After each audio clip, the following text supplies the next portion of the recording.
Alrighty, I got a new truck, 257 with a 220 Cummins in it, and somebody put a turbo on it at some point. It's pretty freaking awesome. Don't mind me, I'm just getting over a little mild summer cold. It has got a Spicer 5 and a 4. It's all one unit, not like a brownie box with a drive shaft in between or something like that. She's pretty crusty, but I had to have it.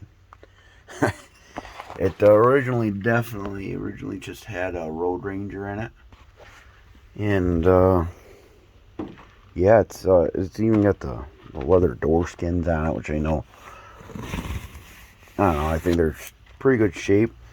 Found out the truck, I didn't find this out from the person I bought it from, but I found out the truck has been sitting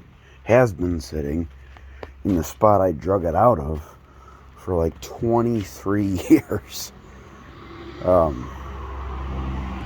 So the engine's stuck. I couldn't really bar it over great off of the front balancer because it's got one bolt on it, but these engines, that bolt literally is useless trying to move anything with, because it's not that big of a, it's not that tight, you know what I mean, for cranking the motor over. So I had the starter bumping a little bit, but then it stopped doing anything.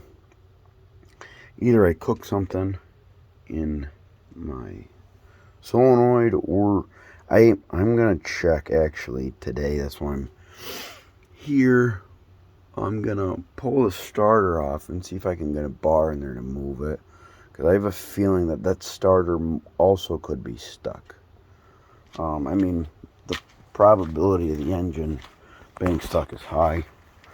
It's got a Hendrickson suspension, double I-beam, which is actually in pretty good shape. There's one leaf broke right there, but honestly, for what I'm going to be hauling, I'm probably not even going to really do much. It does not have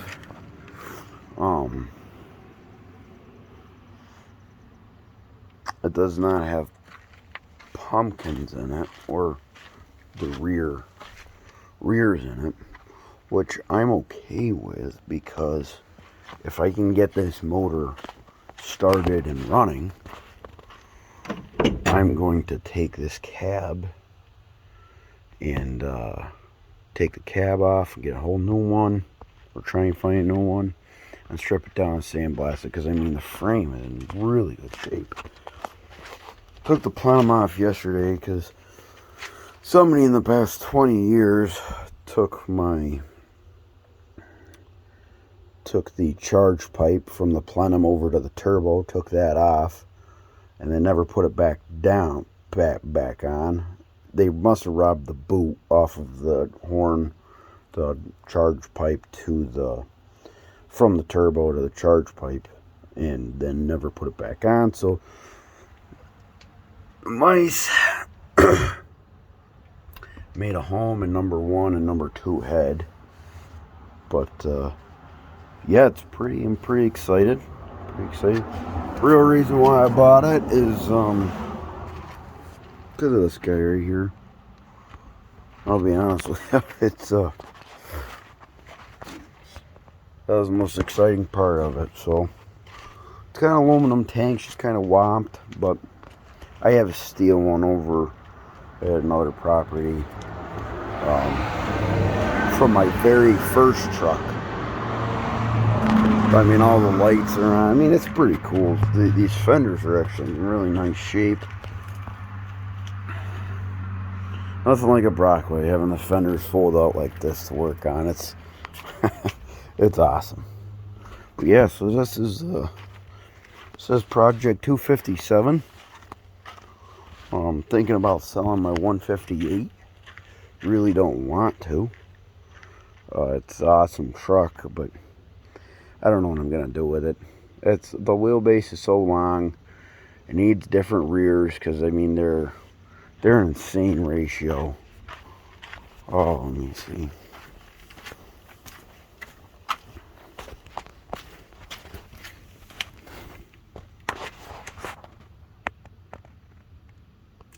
They're nuts. I drove it the other day and it topped out at like 5th gear, the highest range that my second box has. Topped out at like 35 miles an hour. And I was like at 2,500 RPMs. So, I don't know, maybe this one will be up for sale. Can't keep them all, you know. That one is in really nice shape, but it's not as cool as this one, so. But yeah, that's all. I'll definitely be showing along how this whole process goes and hopefully getting this motor unstuck.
So, the other day I had this one and this one off, the rocker boxes, and this injector was kind of sticky. This one, wow, that's nice. Sticky. Wow, that's nice. But the one thing I didn't do on Sunday, because I couldn't see in there and I was an idiot and didn't look that good, was all of that. Yeah, I'm beginning to think, oh, that one's pretty stuck. That one's very stuck. So, we'll see. I'm starting to think that maybe that's my stuck hole right there, which is the one that I sprayed probably the least amount of penetrating oil in. But, yeah, so now we're going to switch to the other side, see if we can get that coolant pipe off and exhaust manifold. I doubt it. I don't have any Torque CB here. Which is the world's best penetrating oil. But not sponsored by Kimballman West.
right here.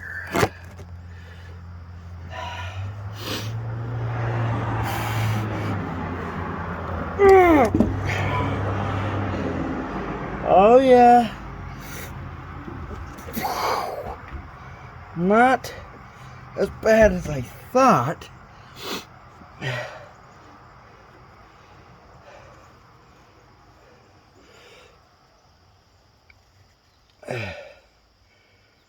I mean, there's Japoopsy in there. Well, we're gonna go ahead.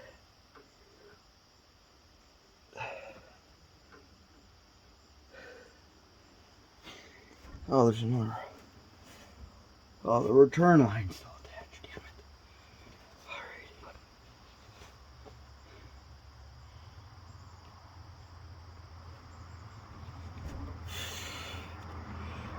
Alrighty. Welp.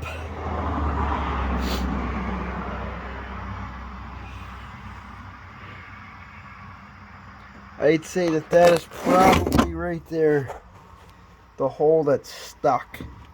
Because the rest of these look actually really good. So, one thing I'm doing tonight is just ordering a head gasket kit.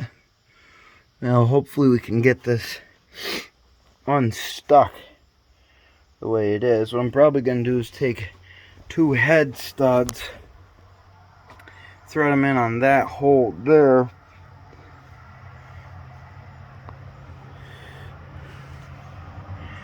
and then get a bottle jack in there and see if I can pop it loose that way. We cut a little snags. I was just trying to bust that that fuel return line off of the back of the head, and it snapped right off. So I got quite a bit of work on these heads. I mean, I'm not going to send them out or anything, but I got quite a bit of work on all these heads. You know, broken studs and broken fittings and all that stuff to make it right, clean them best I can. Try and get this fella unstuck.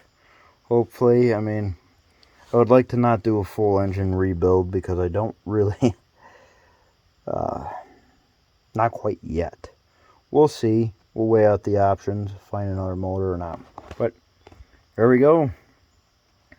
That was a process. That was a lot of fun. I'll be honest with you. That was definitely, it was a workout. It was a good one. Whew. These last 2 bolts, the last 2 ones here, or no, here and the over there. Maybe you'll be able to see from the time lapse. I had that bar on my Icon Harbor Freight Special 1/2-inch ratchet. I was really impressed. I mean, I was giving her the beans, and it broke those studs loose. I had to use the inch gun. I even fought on the one with the inch gun, but yeah, that's about it for today. I'm gonna pack everything up, clean up, and then